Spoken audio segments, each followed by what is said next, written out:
How you doing, everybody?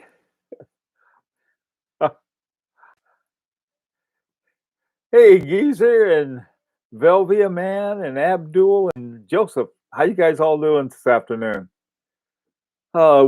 There's a definite look of spring. Hi, Junior. How you doing? Oh, I got my new watch on. Um, I got it Tuesday, and I think it was late Tuesday afternoon. I wound it up, and I forgot what the hours are supposed to be. There's something like I don't know. I'll have to check. 40s, 50s, 60. I don't know what they were, but it kept ticking, and exactly at uh, 10 after 10 this morning, it finally ran out of juice. So I wound it up again, and so it's back into action. I think it was exactly at 12 noon today, so I can check it in a couple days when it winds out. By the way, too, now this goes against the it goes against conventional. All right, every single uh, I don't know if the term is book or what it is, but every single document that I've read about winding watches, they all say the same thing, and so did this one in the little booklet and everything they gave me with the guarantee and so forth. They said, well, what you should do is wind it up at the same time every day. And uh, I understand the reason why they suggest that. And here's the reason basically. The reason is that if you wind it up at the same time, it's going to have sort of a more, I guess, sort of a standard way of ticking along. But there are a couple problems with that. Let me greet some more people and I'll be right back. Javi, how are you? And Maruzio and Greg and Caliber 3135. I love that name. Hi, Mark. Abdul. Oh, boy. Um, Junior. What? I already said hello, Junior. Okay, that's all. I can get back to this. So, anyway, um, if you look at a mainspring, you've got this, stretch it out, and you have it curled up at either end. I forgot why. There was a good reason to do that when they wind it. And so I was talking with this guy who's a watchmaker, friend of mine who's a former judge for the Grand Prix, and we got to talking about that. And I said, well, from everything that I've heard, wouldn't it be better to let the spring go out all the way? Because I know in the past, you have a wind up toy. They had wind up toys during my day. And you have a wind up toy, and if you wind it up all the same all the time and you keep it wound, the spring tends to stay in a position and it doesn't go out all the way. Another thing that happened to me when both of my FP joints had this problem was that I'd wind it up just about every day, or I had a special time to do it, and then pretty soon it would, and you can see this by the power reserve indicator, it would only wind down to a certain point and stop. So what I've been doing, I do it on all my watches, is I let them unwind totally unwind, and that way they go through the. I mean, the spring doesn't sort of get bunched up in one place, and that can be very difficult, I guess. If you go to work in the morning, and you say, "Wait a minute, when did I last wind this thing?" And so, about 10:30 in the morning, or in my case, it was 10 after 10. The thing stops, and so you have most of it unwound, but not all of it. But during this time, especially during the pandemic, when we spent all of our time at home, and of course we use our iPhone or smartphone or something like that to keep exact time. Okay, so that was one piece. Okay, now what I wanted to talk about today was your very best and your very worst advice. Hi, DG and Inderjit, how you guys doing? Mark, good to see you. Um, so that was something and like I said, when I opened it, I read that, says here's the best way to do it. You wind it and so forth, and And I thought, I'm going to stay with my old way, and my watches have been great. So I don't know. I don't know whether that's a, when if something is said enough, you tend to believe it. But a lot of times, for eons, people said the world was flat and never was. So I don't know.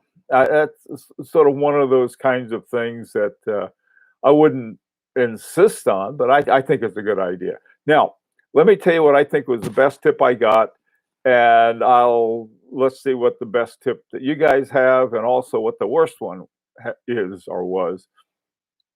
Best tip I ever got was what's it called? Watchbase.com. And basically, what it was is, find out what movements are in your watch. And so I started doing that, and I was, really amazed what I could learn about different kinds of things and so forth. And what it did, it sort of led me to appreciate certain elements of watch. One of my biggest finds that actually wasn't at, I don't think it was there, maybe it um, was that certain watches with exactly the same movements can have wildly different prices on it. To me, one of the best examples is the Rolex Air King, one of my favorites, and the Milgauss, which is another one I like. I really like the style of a Milgauss, but I love the Air King with its that Bloodhound dial on it, and they have exactly the same movement. And so I thought, that's sort of interesting. And since I put a lot I give a lot of credit to a watch with a good movement, that's important. So anyway, uh, that would be my favorite. Now, amateur knowledge buying is the worst thing in every phase of life. Yes. There's also the other thing is that, what is it? God watches over, uh, you know, young fools and so forth. Sometimes you get lucky. The very first watch I bought on that level was a very this is Patek Philippe, because I didn't know any better. I got it for a good price. It turned out to be a great watch, but I got lucky. Now, the next one I bought, or one of the next ones I bought, it's a beautiful watch. I had checked the history and everything else, but I didn't check the movement. And it was an El Leroy, and the history of those watches is just incredible. But it had an ETA movement in it. It had an ETA 7001, which was sort of aggravating on several levels. One level was that they didn't tell me. That always bothers me. And they had some phony baloney name for the movement. On the other level was that it was a good sized watch. It was about 40, it was about a 40 millimeter watch. And a Pazoo 7001 is this little bitty, you know, little bitty movement. And I thought, that's sort of like putting a pocket watch in Big Ben. That just, was something about it was wrong. And on top of that, I called Switzerland. I talked to people in El Iran. And they all acted like nobody had ever heard of anyone asking about a movement. And so that was another thing that put me off. But that would have been a very even experience. I would have had a very hard time finding that because, first of all, they had a solid case back, and they just had tons of gold on this thing. So that was something that beautiful watch. But then they had there's this sort of a cheap movement in it. Okie doke. Let's see what's going on. I would say the worst advice is to keep watches on winders. Ah, that's something. That's one I sort of come to sort of take as very important. It's easy enough to wind up an automatic at night and then put it on in the morning and you have it, you have to worry about it. And I like winding watches because you get to handle your watch. So I've got a couple winders and they're just sort of sitting over here doing nothing. So I agree with that one. Okay, let's see. I learned by buying IWC which method mentioned in-house was actually Solita. Yeah. That's, You can find that out also on Watchbase, and this is how come I really get upset with IWC and Breitling and every other one. For some, I was mentioning this morning. Somehow I don't get mad at Cartier for doing that because I never expect to. I don't have any expectations for Cartier, and then Cartier turns around and comes out with some of these wonderful movements by this. Oh, what's her name? This really great watchmaker they had there. Okay, let's see what you got. Why? That's why I like manual winding. You have control over when to wind it, unlike a self winder. I used to call them self wind rather than automatic. Yeah, that. In fact, a lot of them were called self winding instead of automatics. Yeah, trying to think. I got a couple automatics. I don't remember exactly which ones, how many I have, but most of the ones I bought in the last. Oh, I know one. One of my very, very, very favorite watches is an automatic, and that's the one. And I'll tell you why it's my favorite. It's the uh, Van Cleef and Arpels. That watch. It's got a movement, and it's one of the few movements that in a watch that the whole thing was made by Jean-Marc Viderec. The um, whatchamajiggy, the rotor is one of the micro rotors, and it's made of platinum, and it's set inside, and he did it to keep it thin. And the reason that he used an automatic is that Van Cleef and Arpels wanted an automatic. It wasn't something to say, oh, let me see what I'll do. I'll put in an automatic. Also, I noticed that most of the things that Derek Pratt did were also hand wound. Yeah, so I agree. I like the hand wound way better, but you can treat an automatic in a way like a hand wound. Just wind it up and then wear it rather than keeping it in a winder. I think it's better to simply, if you're going to be wearing it all the time, before you go to bed, just wind it up, and then it'll still be going in the morning. Tips: be ready, have money saved and ready available. Joseph, that is an excellent tip. It really is. I mean, it's sort of like, it's sort of like being 5 minutes late for the at the airport. You see your plane taxiing down and taking off. I've always told my wife it's better to be an hour early to the airport than a minute late, and for that reason, yes, be prepared. I think that's the old Boy Scout motto. Um, Hermes has great movements. Yeah, they're starting to have some really good ones too. A lot of the stuff in Hermes is also, and some of the watches, some of the modules are made by Agenor, and the Suspendu, the Temp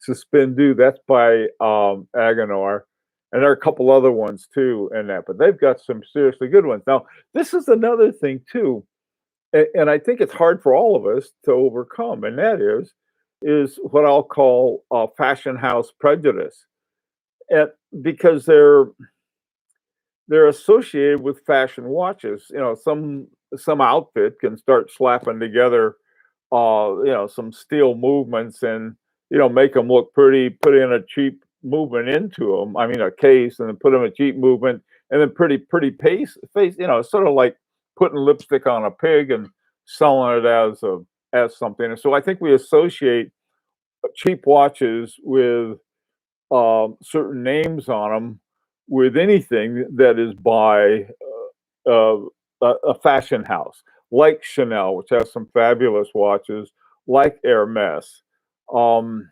some of the other ones. So, okay, hey Val, how you doing?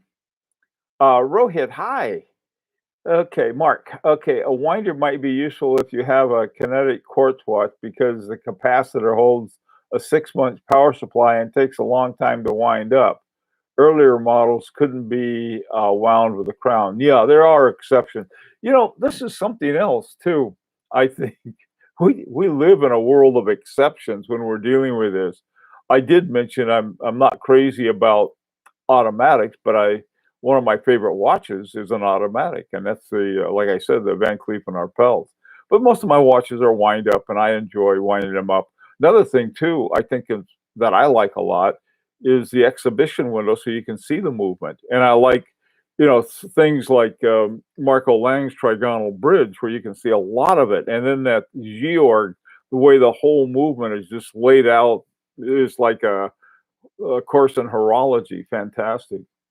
Worst advice: only collect Rolex. Yeah. Hi, Paul. Um, Only collect a certain kind of watch. Uh, I think it's bad advice, but it's not necessarily a bad practice. And I'm not talking about Rolex. I'm talking about any watch brand. There was a guy who loved his Tag Heuers, and he had these. There were these little Heuers or Tag Heuers, and they had them in all different colors. And he wanted to save all the different colors. He loved his collection. Another guy who had an Omega collection. He loved his Omegas.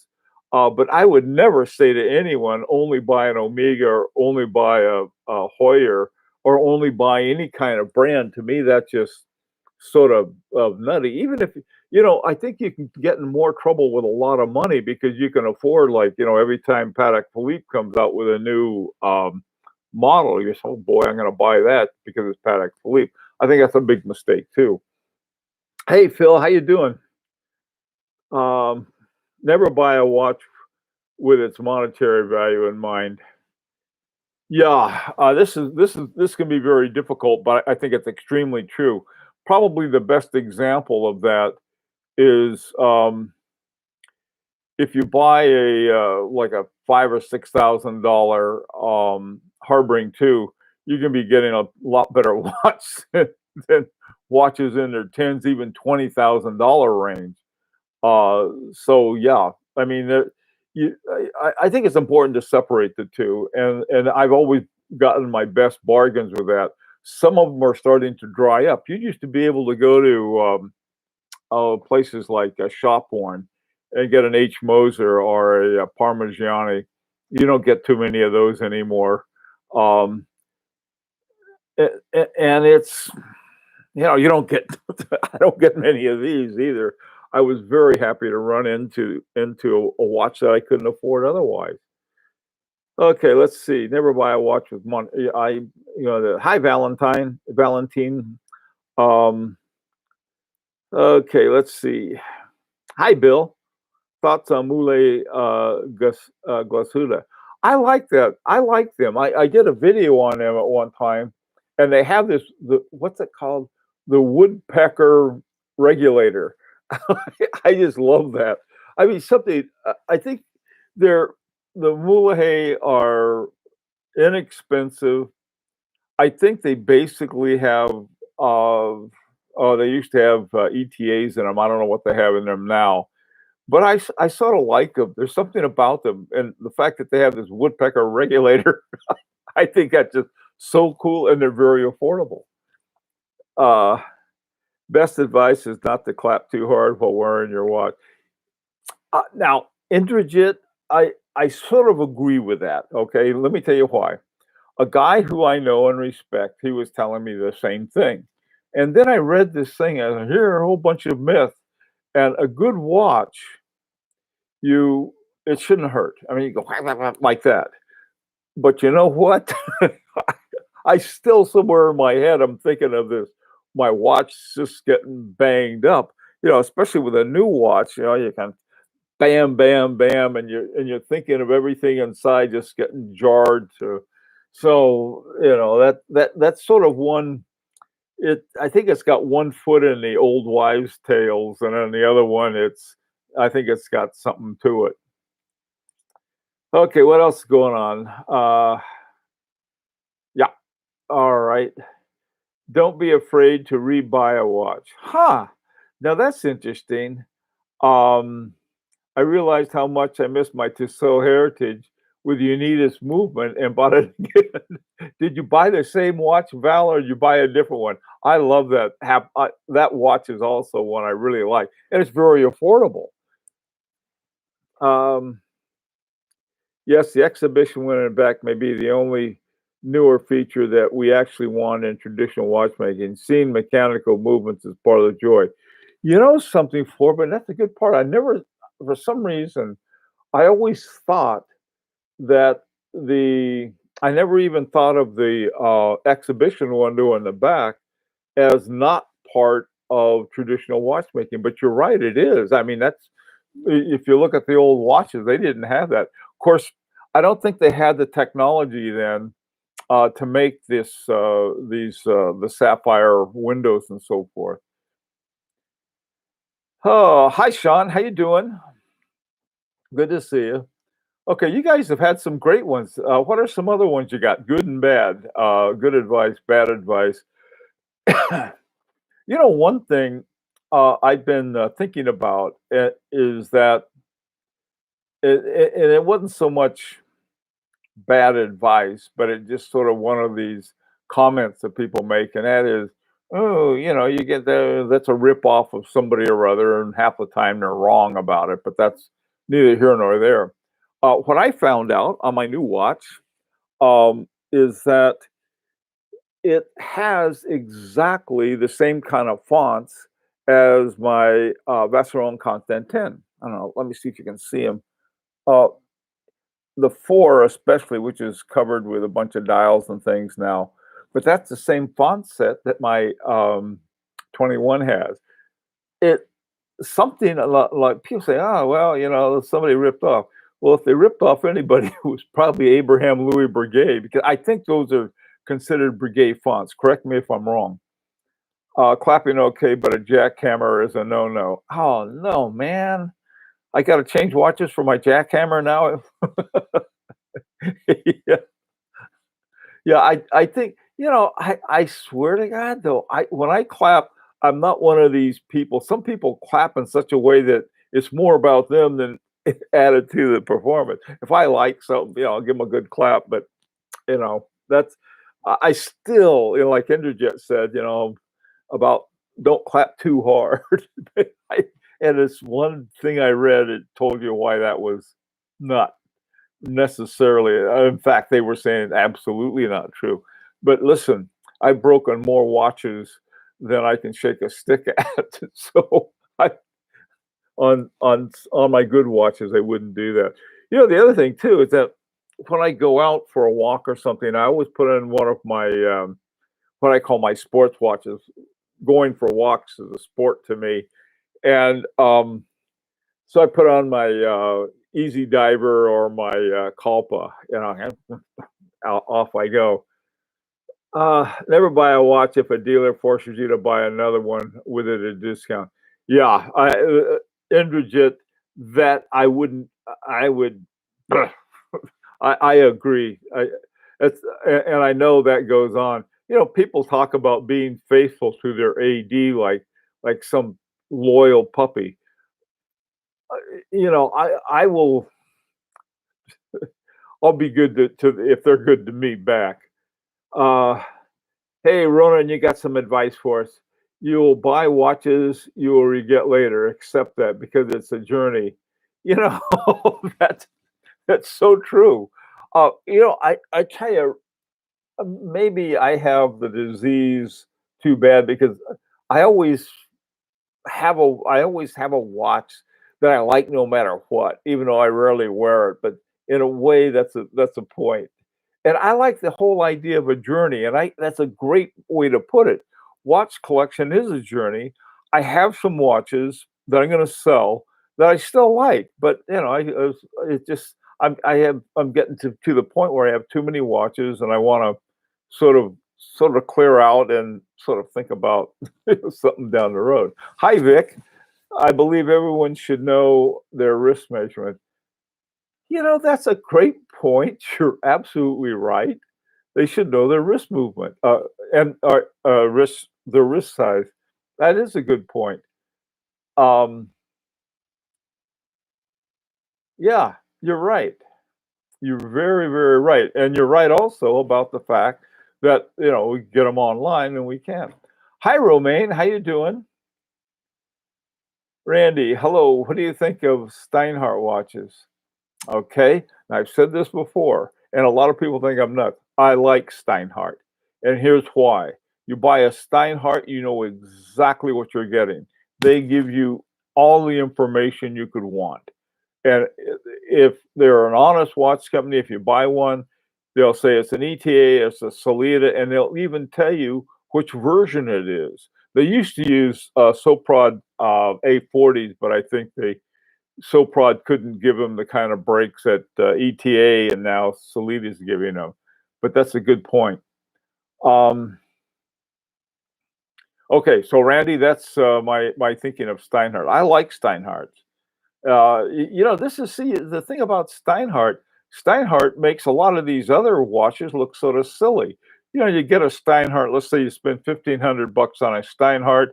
They got a 2892 in them. You go over to Breitling or IWC. They got the same movement, but they call it, some other name that doesn't really explain that. And you pay, $2,000 or $3,000 more. That's what makes, I think, Steinhardt really valuable. Is your new watch's observer hand adapted from Breguet?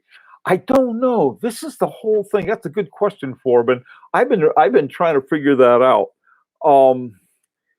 The Breguet hands had those little moons at the end of them. Okay, this thing on the observation, you really have, I think, a combination of two things, and I think they got it from those observatories. On the hour hand, they have some large mass on the end, and then on the minute hand, it's just plain. And a watch that looks as far as wristwatches are concerned, is when Rolex was putting those what they call Mercedes hands, and the reason that they had the Mercedes star in them wasn't because they were trying to look like Mercedes or the gal whose name was Mercedes who swam the English Channel with a Rolex, but rather they were putting this lume in there, and they wanted to have that big circle at the end. But by putting in what I'll call the Mercedes star, they were able to have little places they could put it, and it would make it more even on it, the loom material that they were using. So read the manual. God, what if you disagree with it, Indrajit? That's what I did. I read the manual that came with my Urban Jurgensen and got into an argument with it right away. Oh, uh, uh, yeah, jackhammer. I'll wear my Easy Diver with a jackhammer. Um, which watches are you selling? I'm selling my. Um, I think I have three. I'm going to sell. I'm going to sell my Zenith dual time, and because I just the reason I got the Zenith dual time, Zenith Elite dual time, is that I wanted a dual time, and I found one, and I really liked it. Worked beautifully, and but then I got this the hemispheres, and then I got the oh God, Van Cleef and Arpels. Both of them are dual times, and the especially with the other one. Then I was looking for a world timer too, so that's why I'm selling the Zenith Elite, and then my. I even put my Patek Philippe for sale on Chrono 24, and then I'm thinking of selling my my little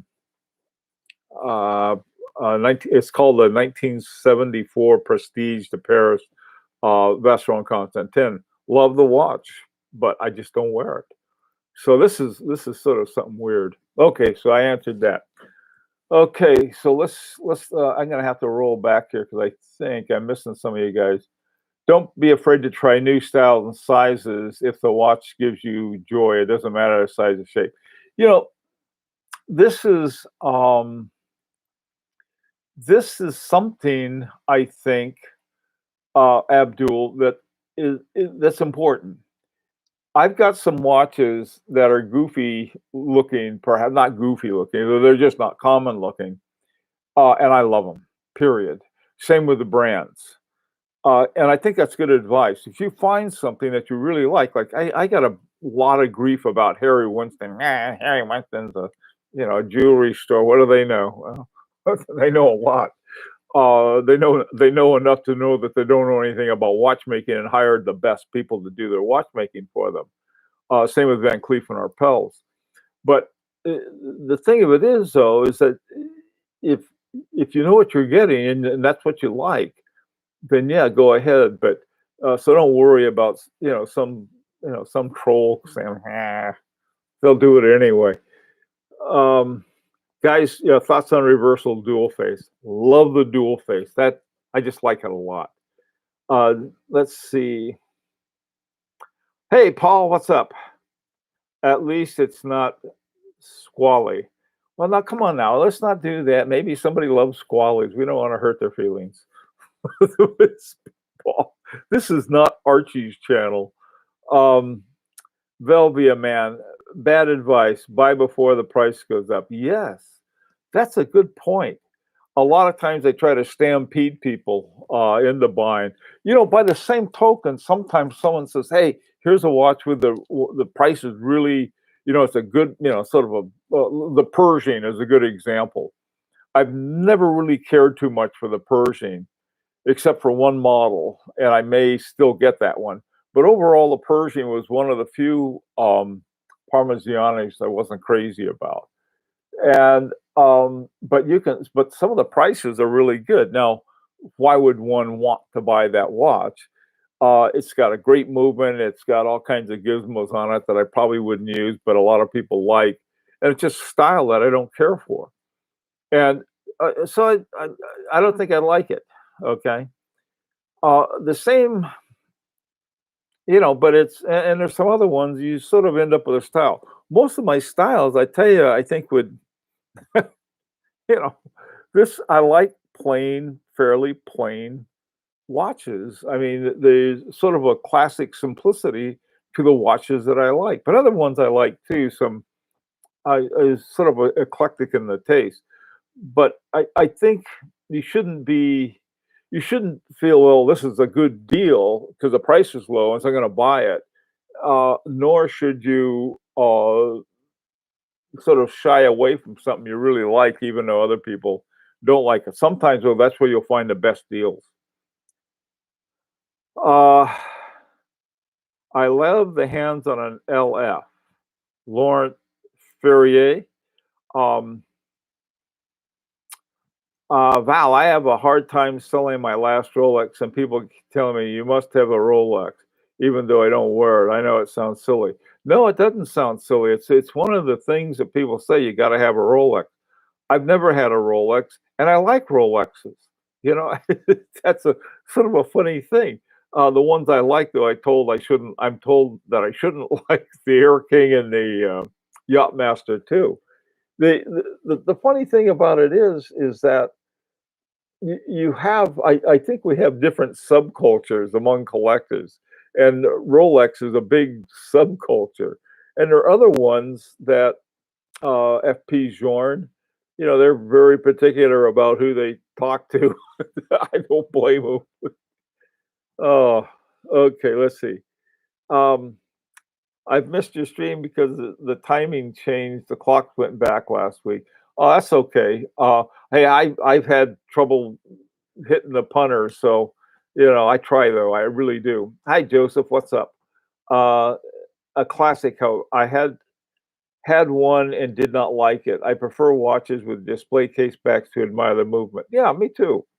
Um, and this is something else too. I wish more companies would do what Marco Lang did with that both his trigonal and that Georg thing. You look at it, you can really see a lot of the movement. Hey, Bill Woods, what he says? I wish watch companies will tell you what size wrists their bands. You know, um, I have an 8-inch wrist, and I get tired of having to get links after the fact and find out that the band is too small. Yeah, I don't like that either. I bought a watch because I got such a beautiful deal on it, and the guy told me ahead of time. He said, "This is a relatively small band, and that's so you should know that ahead of time." and there were all of these bands for sale, and I thought, well, I'll just get another band for it. I mean, it turned out not to be as easy as I thought, and I may have to have one made, so that can happen. Um, I bought a Seiko Passage SS Ardia per line dial. Was that a mistake? Not if you like it. I like the Presage. Why is there somebody says they're no good or something? I like them just fine. Um, should I sell my Rolex GMT for a no? See this Indra. Um, that's up to you. How you feel about it. The it's not because I really like Parmigiani, the Tonda hemispheres. Love that watch, and it's sort of a GMT with double day night and a lot of other things. But Rolex GMT is also I guess the Explorer. I really like for GMT. I really like the GMT Explorer, the Explorer more. The GMT Master's nice, of course, but on that my Parmigiani hemispheres as a GMT. Now, on the other hand, a really nice watch is the Parmigiani Toric. I've seen some of those in the wild, and there's some good deals on it. Beautiful watches. Those are one of the early ones. On the newer ones, they have one called the QF. And the QF is something that the guys in Fleurier did, and it's for quality Fleurier. That's what the QF is for. It's sort of like the Geneva seal, except it's they send it through more hoops. And there's one that Parmigiani has called the QF. Rolex are great until you discover other upper brands. VCAP, yeah, of course they are different in a different price range. Yeah, that's true. To me though, if you want, to me, the way to move up, if you have a Rolexes are good for what they are. They're excellent tool watches. Uh, can't say anything bad about them. On the other hand, if you want to move up, to me, the way to move up is not price wise necessarily, but something like find a watch that really make good watches, like Harboring 2. Those things are like, they're they don't make very many of them. They're all handmade.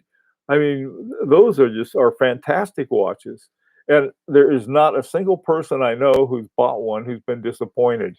So it's oh, it's frying pan time. Okay. Oh, let me show you my lugs. Yeah. The lugs are, I think they're horn lugs, little horn lugs. That's the thing about Parmigiani. Parmigiani's got these big horn lugs. What these do, they wrap around nicely. Okay, box and papers are overrated. Nice to have, but not worth the insane premium. I agree with that. I like the old Parmigiani. Bill, that's about the 15th time I've heard that today. Okay, you guys, everybody be safe. And thank you all for coming. And you really had a lot of good things to say today. I appreciated it. Take care. Be safe.